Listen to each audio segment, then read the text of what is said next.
No,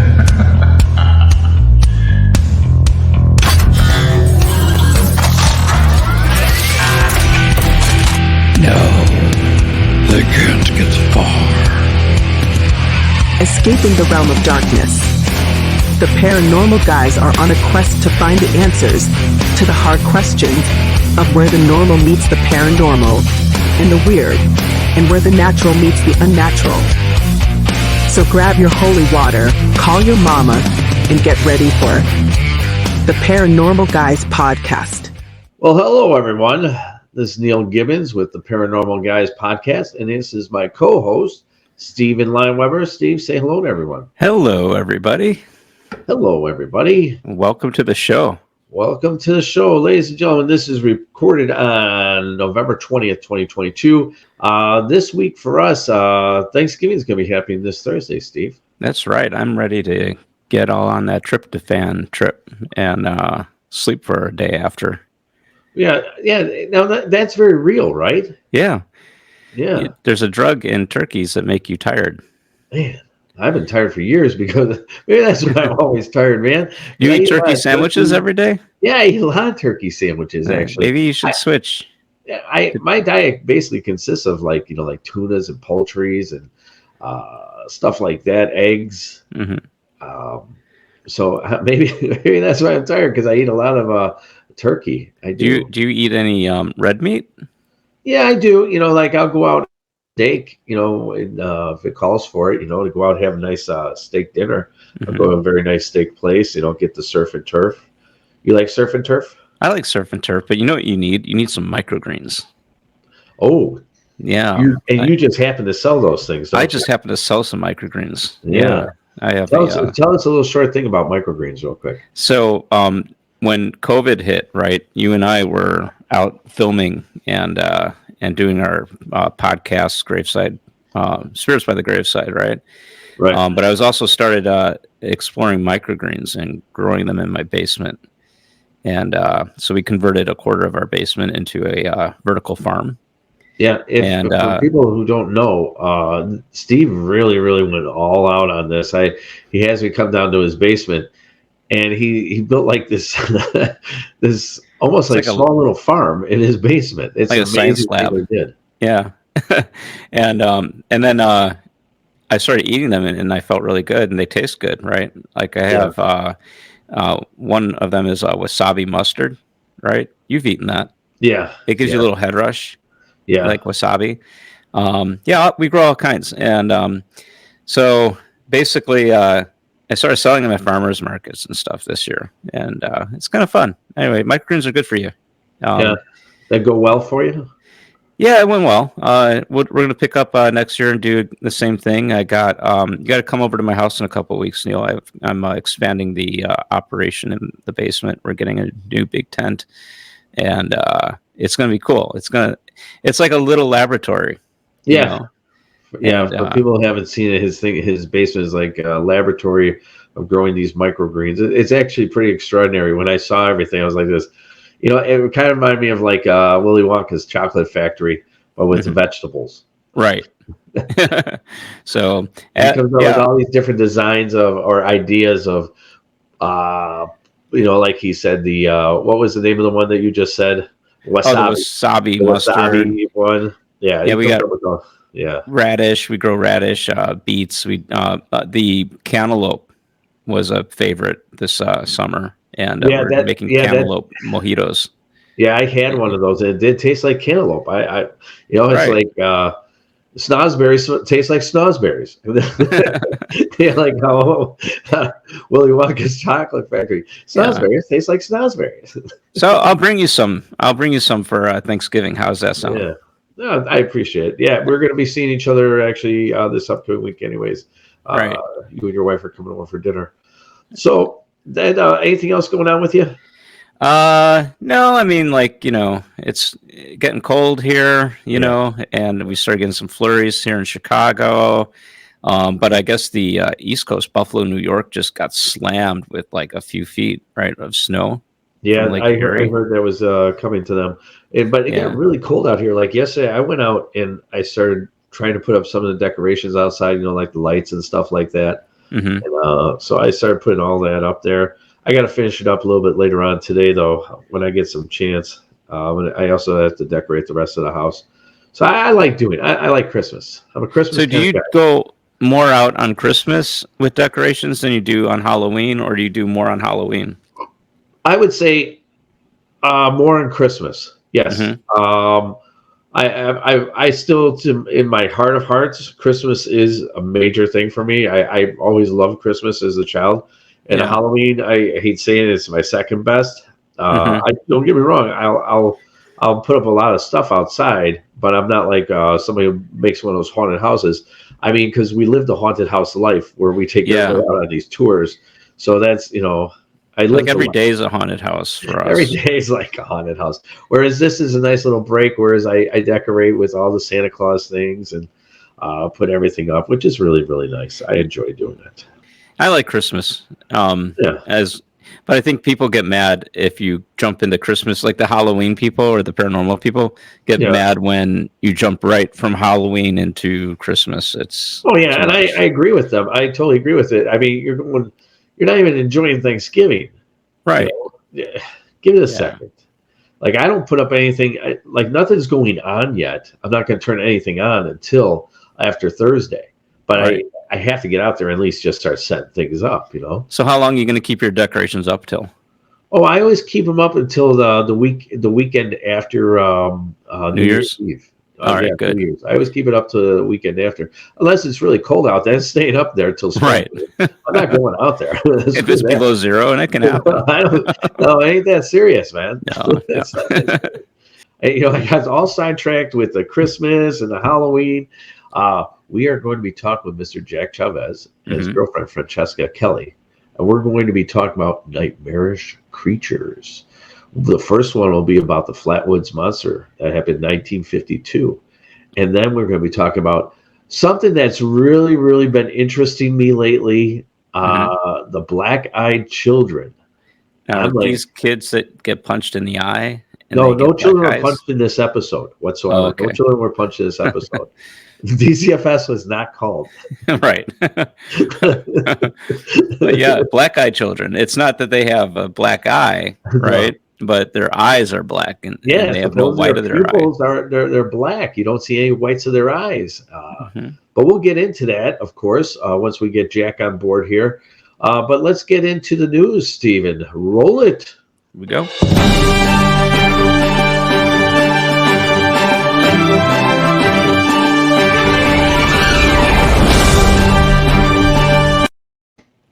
All right. On a Ghostbuster news, the beard care experts at Anointed AK are back, expanding their assortment of Ghostbusters-themed blends with the release of ectoplasm oil and balm, taking inspiration from the fan favorite blast from the past, High C Ecto Cooler, by the way, which I truly do love, that flavor. I wish they would come back out with it. Unlike in the films, this appears to be one form of the ectoplasm that the Ghostbuster fans will want to douse themselves in. Well, of course, only if they have a beard.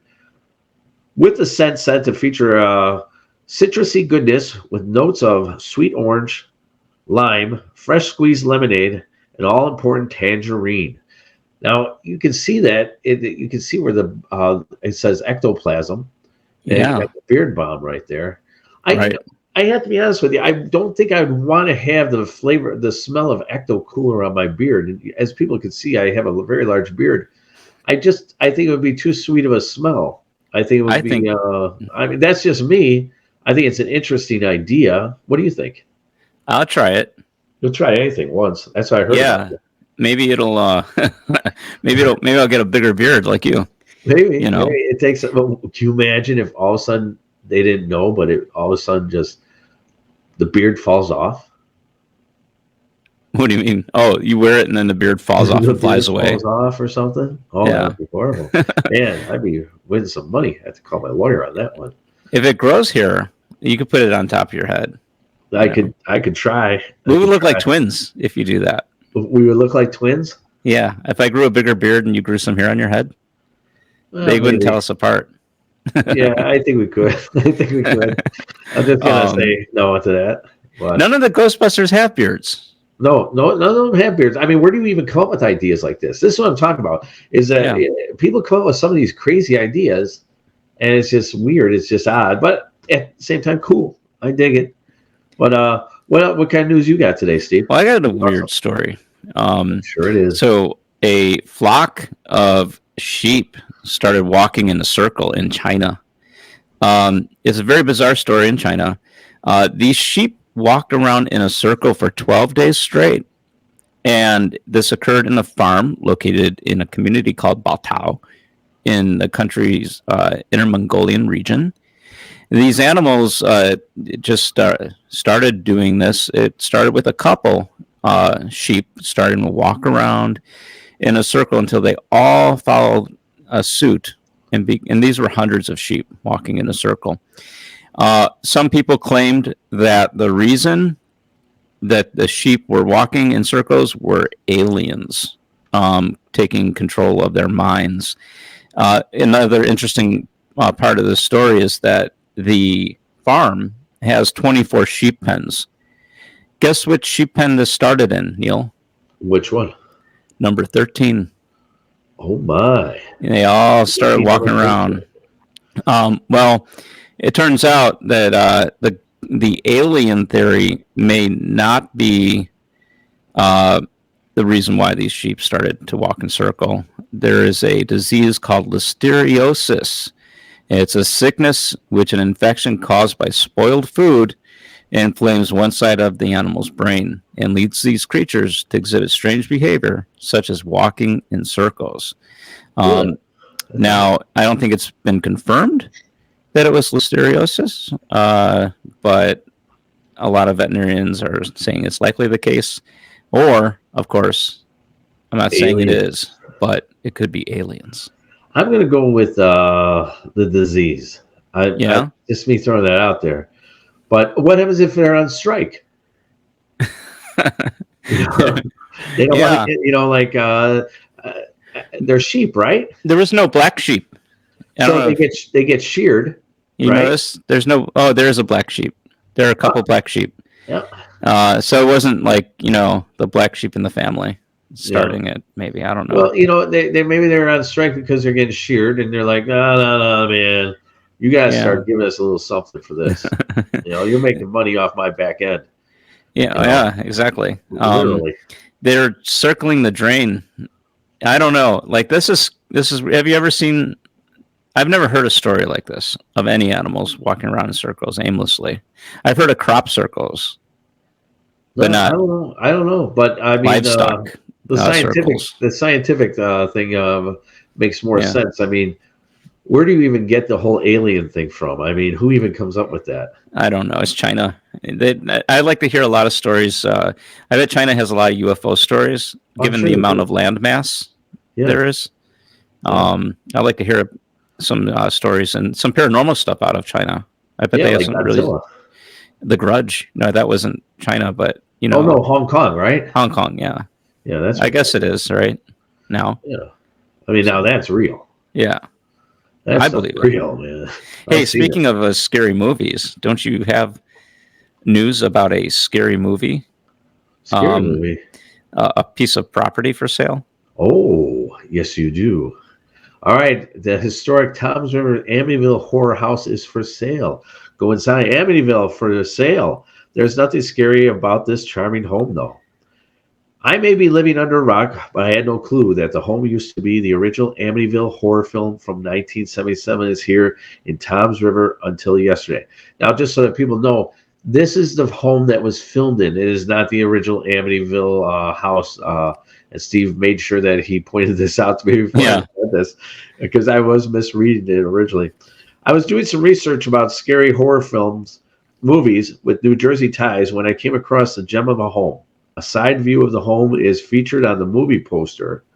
It turns out the historic home is for sale and is absolutely stunning. The Zillow listing boasts 4 bedrooms, 5 bathrooms, and has an impressive backyard with a pool and a dock. There's even a movie theater, which is perfect for a home that is used to be in a movie. According to the listing, the home that was originally built in 1925 has undergone renovations throughout the years. The impressive changes are reflected in the gorgeous home. So this is actually the home that they filmed in, because it makes sense. I mean, they're not going to be able to film in the original Amityville home because I don't think they were able to do that. Maybe they went through another buyer. I don't know. But so that's pretty cool, man. I think it's like over $1 million. I think it was like 1,900,000 or 1,500,000. It looks cool. It's not haunted though at all. I'll tell you what though. If go pull that picture back up for a second though. Whoever does buy this house, you're going to need a new roof. Yeah, they're going to need a new roof. I mean, I really, and that siding looks a little bubbly to me. I mean, it could be the picture, but yeah. Oh, where it's kind of popping up a little bit. Yeah. So I'm just saying, you know, if you're listening to my show today, I'm just trying to put this out there. This thing was published October 7th, 2022. If that's how it looks. So what you got for us, Steve? Well, it's an after-school special. It's the after-school Satan Club. So this is causing a bit of a stir. This is out of sfgate.com. I believe that's sanfranciscogate.com, about a California elementary school. But actually, this is happening nationwide. There are these now after-school Satan clubs that is drawing outrage from parents. And it's done by the Satanic Temple. That's that non-theistic religious organization advocating for secularism and scientific rationalism. And we did a show with Jason Streets not too long ago about Satanic Temple. And they figure if these public schools can have after-school clubs that have a religious affiliation, like the Good News Club that a lot of schools have, that they should be able to have the after-school Satan Club. And it's getting a lot of reactions from parents. I'm sure. Yeah, and some parents are saying that it's disgusting. Or I think it's wrong and it shouldn't be in the school. Right. But the Satanic Temple says that they want to have a balance, and they're not even religious, right? The Satanic Temple. They're, from what we talked with Jason about, I think they're just they're there to kind of stir up trouble. Yeah, yeah. I shouldn't say trouble, but like they're trying to make a point. But I understand their point. You know, is like if you could do this, well, then why can't you do that? Yeah, and, you know, it's almost there's a point to what they're saying, and I understand their point. But at the same time, like I talked about on the show before, there's a lot of good people out there, and you're messing with this beehive of people, and be careful what you ask for, man. You might just get it. Right. Would you join the after school Satan? Get the devil. Right. Would you have joined the after school Satan club? No. No. Do you think it should be an elementary school club, or that should more be like a high school level? I say neither nor. I have like don't have it. I understand. Once again, love Jason, great guy. I hang out with him and have a beer. But do I agree with everything? No. I have no need. I have no reason, no rhyme of going to one of these things other than research. That's it. Right. Yep. Now, as we always talk about movies. I came across this movie, Enola Holmes 2. This is about Sherlock Holmes' sister. I saw the original one in 2020. Very good movie. Very good movie on Netflix. Very entertaining. Henry Cavill plays Sherlock Holmes, known as Superman. I was going to ask, is that Superman? Yeah, that's Superman, dude. Okay. And his sister there, Enola, in the middle. She's from the show Stranger Things. I forget her name, and I hate to say that. But not as good as the first, but definitely entertaining. Yes, definitely entertaining movie. The first one was very good. The second one, it was good, but wasn't as good as the first. I recommend these movies, especially if you want to watch them with your kids. They're very entertaining. And it takes you back to old English days with Sherlock Holmes type adventures. And then I always like it watching stuff like that. So I recommend Enola Holmes 2 to all the family and friends and kiddies. That looks good. I'm going to check it out. Hey, are you into Doctor Who? Oh yeah, I was back in Doctor Who back in the day when it was originally out. It used to be on Channel 11, WTTW. Well, PBS. I mean, by the time this airs, it won't be a spoiler, right? But I heard that David Tennant's back as. Oh really? Yeah, he's like the female Doctor. Yeah. Regenerated into the David Tennant Doctor. Oh really? Yeah. And so we're going to be seeing David Tennant back. I was real excited because he was one of my favorite Doctors. But I hope they I want them to bring back Billie Piper. Yeah. She played Rose Tyler, and she was one of the ladies that ran around with the Doctor, and she was like one of my favorite. Anyway, with that being said, we have talked about the news and we talked about really cool movies, which is always really good. So next, we're going to be bringing on Mr. Jack Chavez and his girlfriend Franchesca Kelly. And pardon me if I seem a little nasally. It's winter time. I got a little bit of a cold, so I apologize for that. We are going to be talking about nightmarish creatures, the Flatwoods monster, and black-eyed children. So stand by. Boo. Hey, boils and ghouls, it's spooky season again, and Graveside Paranormal is ready to give you the best tours that we can give you. Come on out this year, starting on October 8th, and we have a special tour coming out. Other than our nightlife tour, we have the Monks tour, which will be on the 22nd, the 28th, and 29th for the first time ever. Monks Gates is going to be opened up for us, and we're going to be able to go in there and tell you all the wonderful, scary stories. So come on out if you want to have a good time and get a little spooky. Boo. And now, back to the Paranormal Guys podcast. All right, we are back, and we are going to be talking about nightmarish creatures.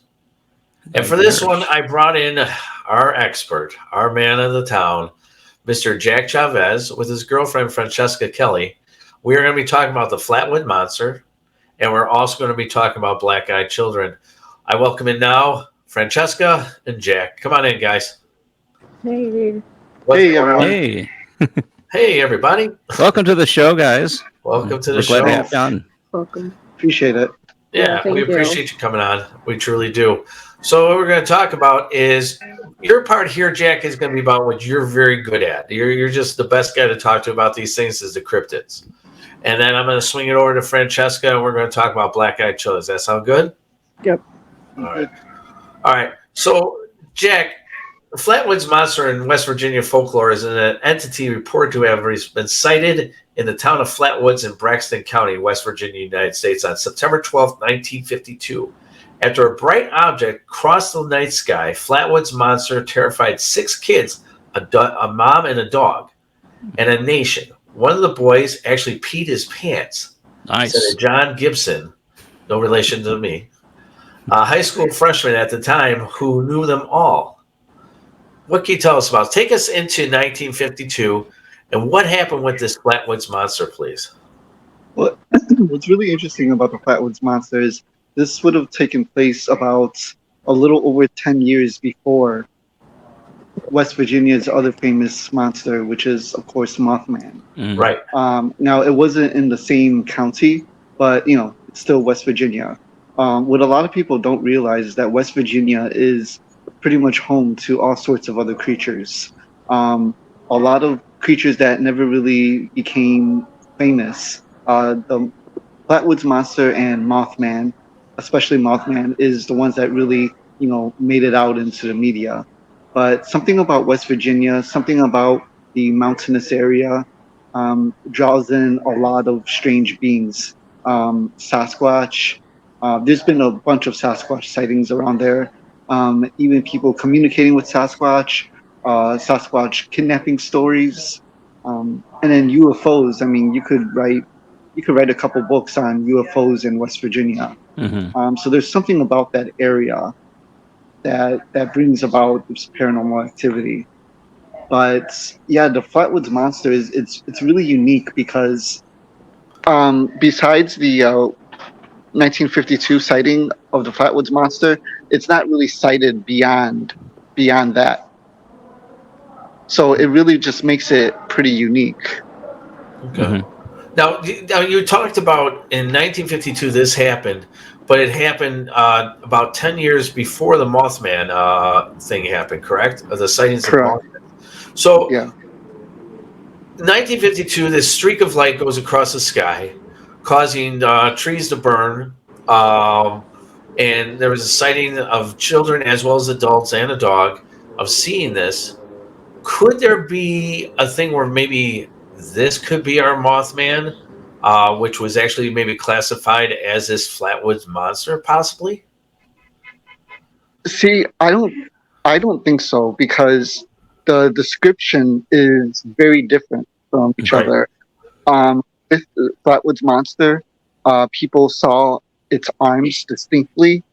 They were short and they were very skinny, whereas pretty much all the Mothman sightings, it was armless. Mhm. Right. Also, it's people were able to make out the head of the Flatwoods monster. It was very round. Right. As with the Mothman, most of the sightings there is no distinct head. It's kind of like a face sitting on a chest with Right. large eyes. I would say the only similarity between the Flatwoods monster and Mothman was its large glowing eyes. Mm. Okay. Now I've seen pictures. Steve, can you pick up a picture of the Flatwoods monster for us, real quick? Yeah, let me see. Now there's drawings of them, right? Yeah, let's. People have drawn this Now, monster. To be honest with you, this kind of looks like almost like a maid. A maid? Yeah, like in a dress. Like she's gonna come clean your house? Yeah, like maybe she'll come clean my house. Okay. If you take away that picture of the that's behind her, it almost looks like a cape behind her head or something like that. Well, they said it was like a spade-shaped head, right? Yeah, spade-shaped head. That little spade right there at the back of her head. Yeah. Like maybe she's wearing a hoodie. And where does she get the dress? Yeah. I don't know. Who wears a hoodie with a dress? I don't know. So you got to remember that during this time period too, in the 1950s, there was a wave of encounters throughout the United States, Right. and they came in all shapes and sizes. So the Flatwoods monster would have been just one of several of these kind of unique alien beings that were sighted around that time. You're so familiar with the Greys. Right. The gray aliens, about 4 feet tall, with large black almond-shaped eyes. Yeah. Skin or hairless, but there was all sorts of other alien beings that were, in these weird shaped UFOs. Mhm. Sometimes they were cigar shaped, sometimes they were oval shaped, sometimes they were triangle shaped. This was just one out of many, really. Now, did any other people, since it happened in 1952, after the 1952 incident, did people started seeing this Flatwoods monster other than that date? No, so there were kind of sporadic sightings like shortly afterwards, but even the researchers, even the ufologists during that time weren't taking those seriously. And then they very quickly died. So that's what I was saying earlier, that the Flatwoods monster sighting was like very unique, because it didn't happen after that. The reason why we know so much about the Flatwoods monster now is because when it did occur, like all the local newspapers covered it. This was 1952 was the height of, like I said, people across the country, seeing these weird aliens. So it was able to be documented. Now, did all this start like you said it was at the height of people seeing these things? Did it all start kind of with Roswell? Yeah. First? Well, Yeah, actually, so- before that would be actually. What was that, Neal? Wouldn't it actually be before Roswell as well? People were noticing things in the sky and this and that even before Roswell did. It's just that it's actually the most documented. Roswell is just one of the more out there stories. Right. Well, yeah, I mean there were sightings, down the decades in the early 1900s. Mhm. But Roswell started the golden age of UFOs, and that's when sightings really kicked up. Roswell was in 1947. Mm-hmm. So throughout the 1950s, after that, people were just seeing all sorts of aliens. Right, and around that same time, that's when the radio broadcast that War of the Worlds came around, and Right, that's when people were definitely into this whole alien thing, and people believed that aliens landed because they didn't tell them that this was a story, and the way it came as a broadcast to them was like as it was a news broadcast. Well, so here's the thing with that, and that's mostly true, but there's a slight misconception. At the very beginning of that broadcast, they did actually announce that this was a work of fiction. And usually during that time, there were like these intermissions, but there was no intermission. So they just ran it through like a news story. So if you didn't catch the very beginning, then you were going to think that this was news coverage. Yeah. And with this Flatwoods monster, I guess there was evidence of trees burning, of like almost like a crash site. Am I right? Yeah. So there was evidence of something landing there, or maybe a meteorite flying in, and a very large one, maybe catching fire to all the trees. Yeah, so the skeptics' view of this is that there was a meteor that crashed, and what the people saw was a barn owl. It's always a barn owl, right?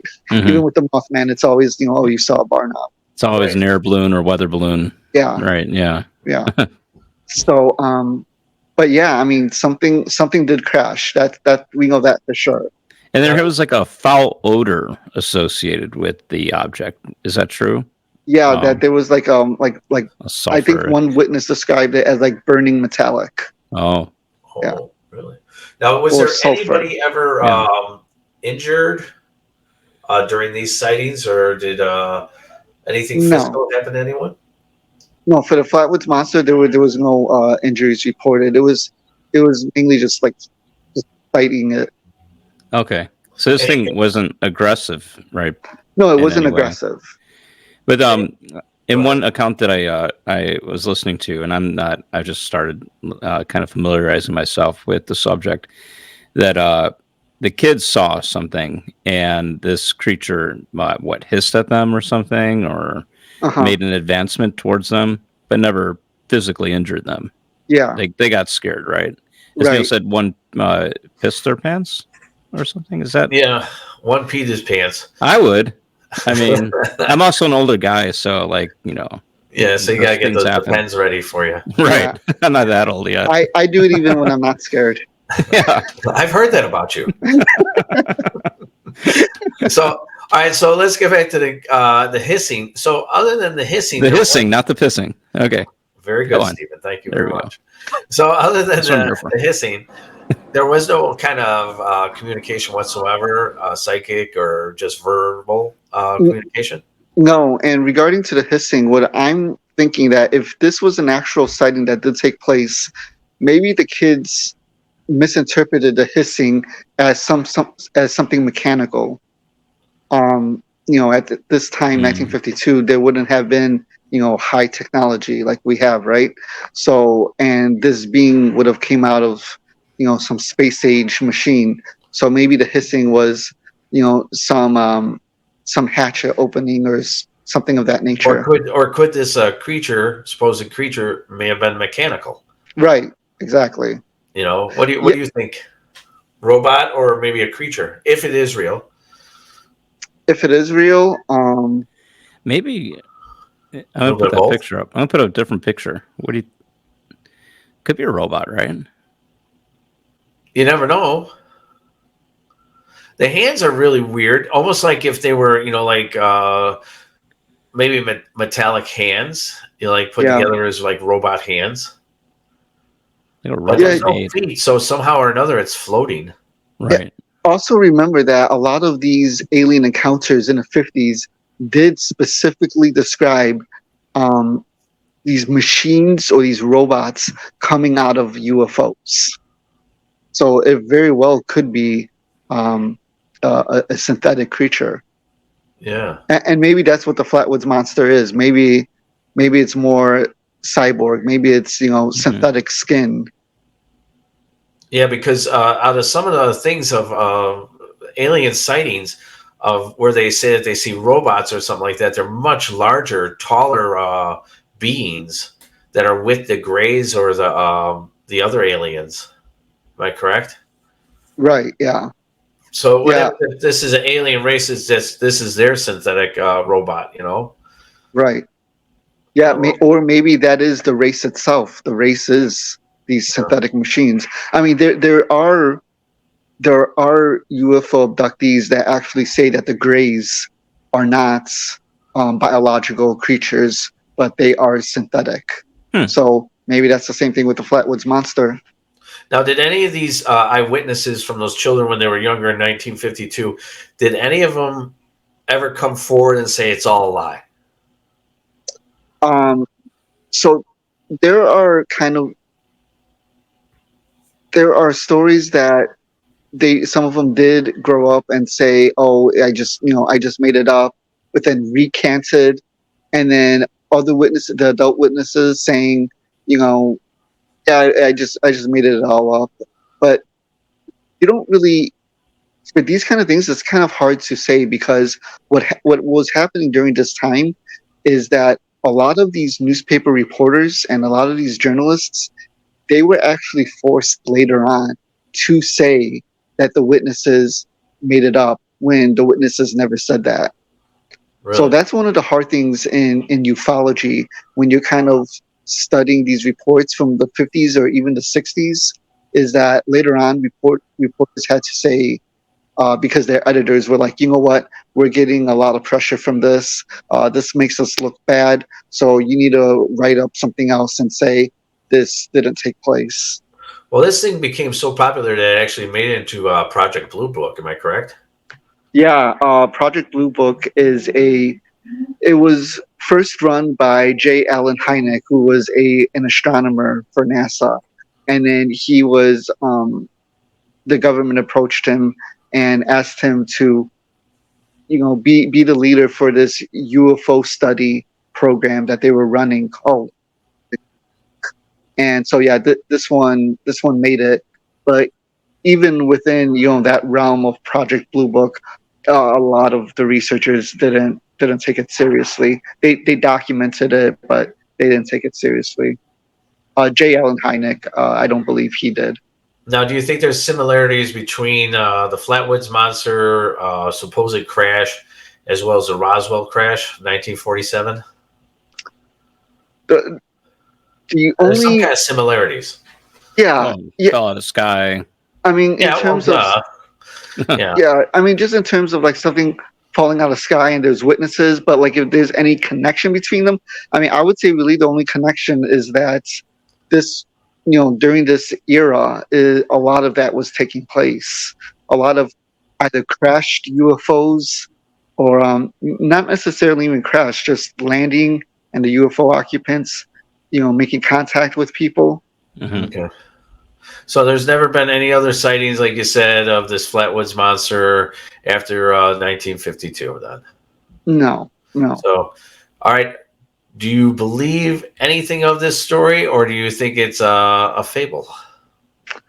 Because the witnesses were, mostly kids, and because there was no actual follow-up, and because there were no sightings outside of, this encounter, I don't tend to take this one seriously. Mm-hmm. I wouldn't totally dismiss it. I don't like to dismiss, any UFO cases, but this one I'm a little bit more skeptical about.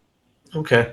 All right. Well, I appreciate all the information on the Flatwoods monster, because how I remember you put it up on one of your sites on Paranormal Chicago, and I said, "Oh, I'm going to get him to talk about this thing." And then as I researched, I found out it's not that long of a story to talk about, but I thought it was an important story to talk about. Sure. So that's why I reached out to you. And I said, I want to talk about this. I want to know a little bit more about it. So what we're going to do now is we come into that moment in our broadcast, Steve, when we are going to do Into the Shadows with Shell.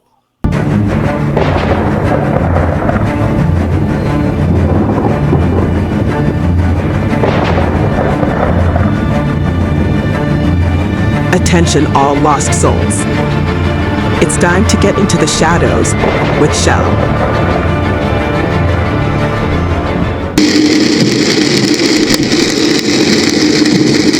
Not Today, Demon by Shell Ward. The light was fading quickly as I drove along the highway. In the rear view mirror, I quietly sang goodbye to the skyway. Minutes turned to hours and I was feeling the duration.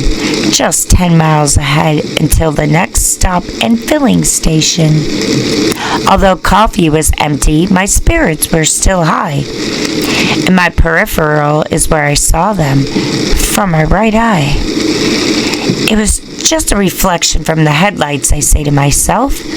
Whose children would be out this late, except that of demons or elves? All fueled and ready to go, I suddenly and abruptly froze.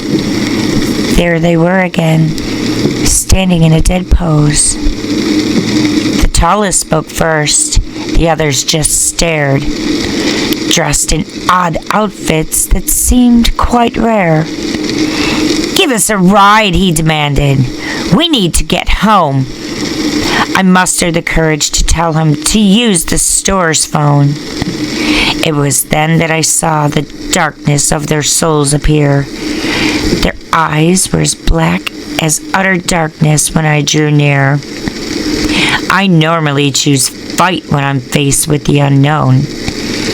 But just then, flight mode kicked in and into the truck I had flown. Perhaps I'd panicked and they truly needed me. But then I remembered their eyes and continued to flee. It's not the first time I've encountered beings from lands far away, and it won't be the last, but not today, demon. Not today. And now, back to the Paranormal Guys podcast. All right, Michelle, thank you very much for that lovely poem. Now, we're going to bring in Franchesca for the first time ever on the Paranormal Guys podcast, Miss Franchesca Kelly. How are you today? Hey, I'm good. How are you guys? We're doing great. We're doing great. I'm excited to be here. Now, we were going to talk about, I asked Jack, can we talk with you then about this interesting subject called the black-eyed children. Black-eyed children, some people claim that these children have existed since the 1980s. However, most sources say the legend originated in 1996 in posts written by a Texas reporter named Brian Bethel, where he wrote about two alleged encounters with black-eyed children. One of them was from one of his friends who said that he was approached outside of a movie theater, I think, and these two children came up to his car and asked him for a ride. And on further looking at them, he noticed that they had black eyes and they seemed very like almost animatronic as like in talking. Can you tell us about black-eyed children, Franchesca? Oh, I don't even know where to start. I can go based on that story. I've heard that story before, actually. It seems like they like to, I've heard before that they have just approached people outside of like bars, movie theaters, restaurants, roadsides. All different types of like places, like, and it's always like at night. And just like knock on your windows and stuff. I honestly, I have so many different opinions on what they could be. Okay.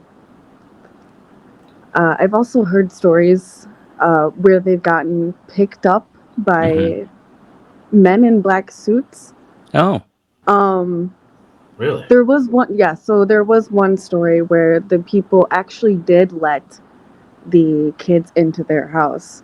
And they ended up like giving them dinner, having dinner with them. They acted really strange, and then at some point it was a husband and wife, and the husband's nose like started bleeding and was reacting to these like children being in the house. And that's when I guess their eyes started to turn black, and the wife soon like kind of discovered what was going on, and she had like an uneasy feeling the whole time. And then they were talking about how the whole time their parents were coming. Their parents are coming. Their parents are coming. And then when the husband's nose started to bleed, they said, "Our parents are here." And then I guess there were two men in black suits in a car waiting outside, and the kids just left and got into the car. Based on that story and a lot of other stories, I think they might be some type of like alien, maybe. Maybe. Like one of the things I heard is that you have to welcome them in almost like if they were like vampires. Yes, that's another So they thing. cannot come into your car or a house or whatever you're in. They only knock. Yeah. They say, "Can we come in? We won't hurt you. I promise." Yeah, so they that's another thing. They do ask for that permission to get into the house, which is strange. So I think that maybe these black-eyed children stories have gone back farther than the 80s and even farther than that. I think maybe people have like associated them with the current day vampires in a way, and because they're very similar. Like, yeah, you have to ask them to get into your house. And then there's have you heard about this thing that you can call upon these black-eyed children with a frequency? Have you heard this? Okay, so I have heard this now that I've seen that on TikTok that kids have started doing that and using this. There's a lot of different frequencies for different things now, and TikTok has been like exposing that to children and whatever they're using that for, whatever. But yeah, I have seen that. So would you do? All right, let me ask you this: would you, if you knew the frequency, would you call upon one of these black-eyed children to scare the hell out of Jack? For like scientific purposes.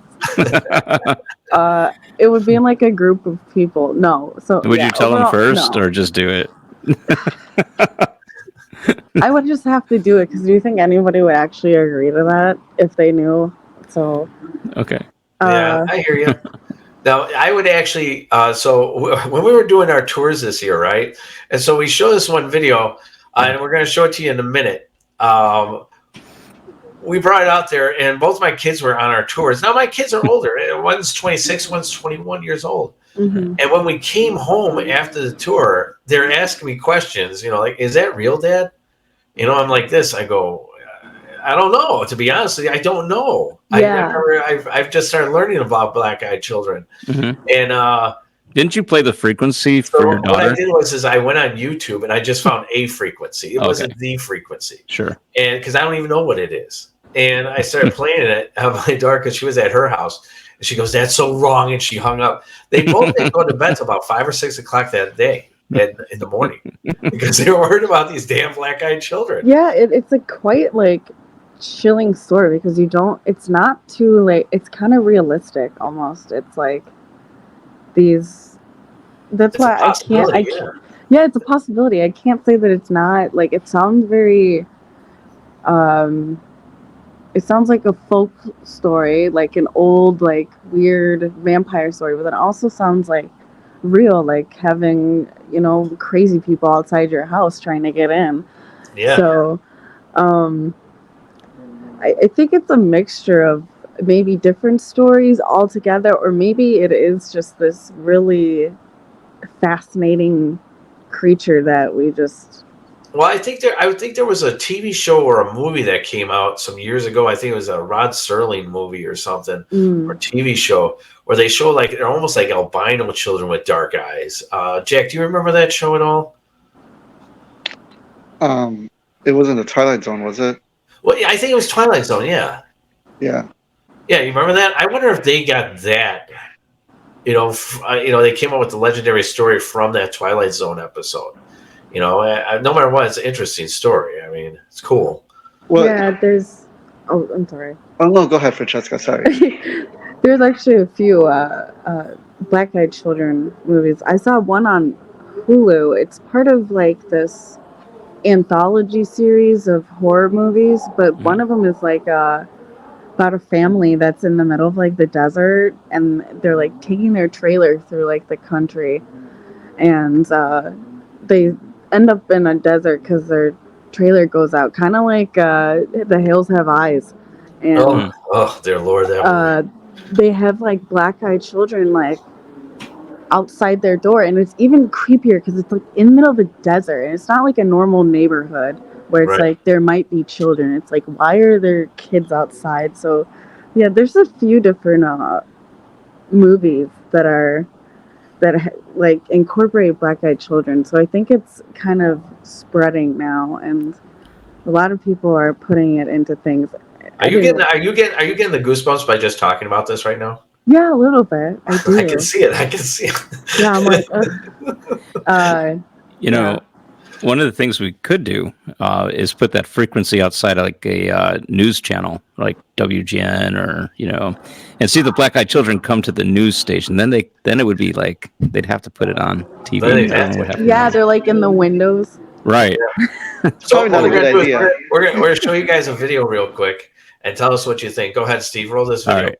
Let me. This is the video we show on the bus, by the way. Right. It's part of the video. Yeah. Nuke's top 5 black-eyed children is what it's from. You can find that on YouTube.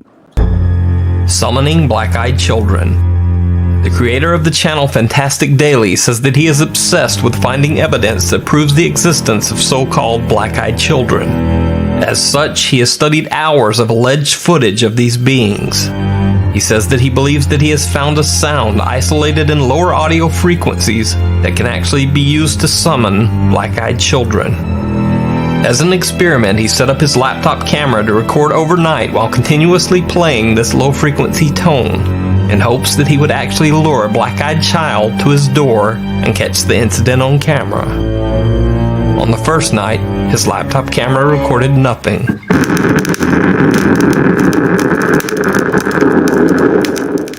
On the second night, something activated his motion-sensitive outdoor light. But again, there was nothing on camera. Night 3, nothing. Night 4, still nothing appeared.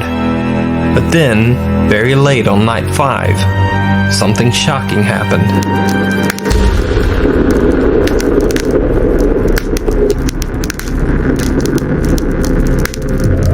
Someone appears on the front porch, standing and staring inside the house for over an hour.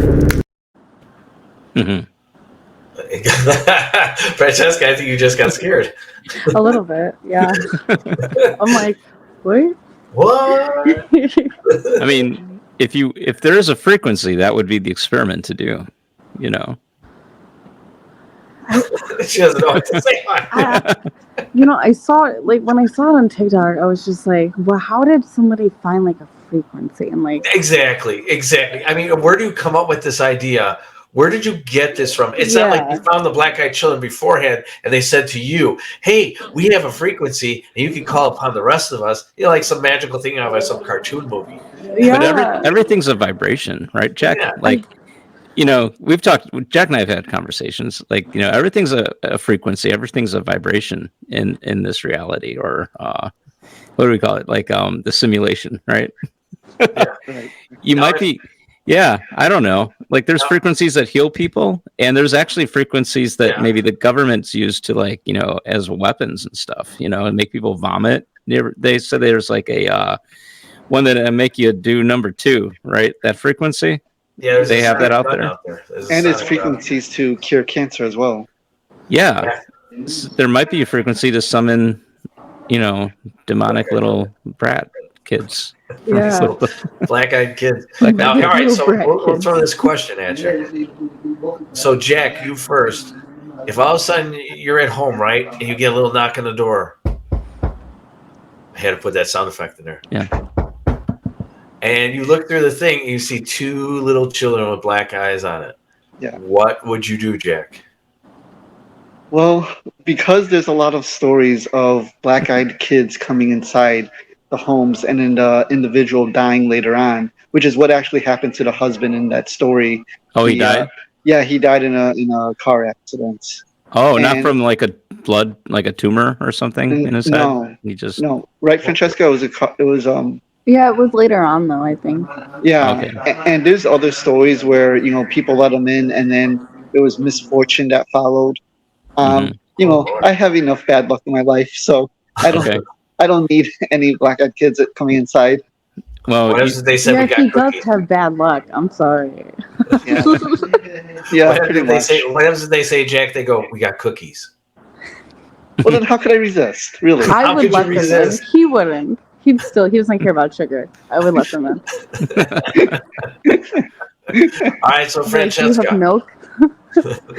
So Franchesca, you're at home. You're watching something Jerry Springer show. Jerry and all of a Springer. sudden You get it. Yeah. Okay. And you go to the door. There's two children there with black eyes. What do you do? I would never open the door. I'm sorry. Even if it was two like normal children, I would just call the police and be like, they can deal with that. All right, but they tell you they got Chinese food. Nope. No, still no. All right, so I throw this to Steve now. Uh-oh. Steve. Yes. Is this the same question or a different question? Hello, right. is somebody home? I'm here with my sister. Okay. Wait. I'm not going to let anybody in, but I want to ask you, and you know that I'm not going to open the door and let these kids in. But I got a question for you, Neal. It's the same question, but a little different. Okay. All right. You're at home watching the Bears game. The Bears are losing. Yeah. Okay. Normal. So it's like, this is a true story. Okay. So you hear, right? And you are not even paying attention to it, right? You don't even get up. But like your son or your wife opens the door and lets these kids in. And you turn around and you see like two black-eyed kids sitting behind you, right? And they're like, "Hi, Neal. What would you do?" Well, they'd also be called red-faced kids because I'd have big slap marks on both of the sides of their faces. You slapped the black eyes out of their skull. Get out of here. Well, you can uninvite them, right? Like a vampire, couldn't you? I guess. I don't know if you can. I think the first person opens it up, which is, see, this is what we're talking about. They take a bunch of different storylines, and it sounds like to me that they're putting together storylines from following things like maybe that Twilight Zone thing, throwing in a little bit of vampires and this and that. I mean, I would really love to see some real evidence out there on some real black-eyed children. Of course, that would be very interesting to do. But so, Franchesca, do you really believe that there are black-eyed children? Okay, so it's like half and half.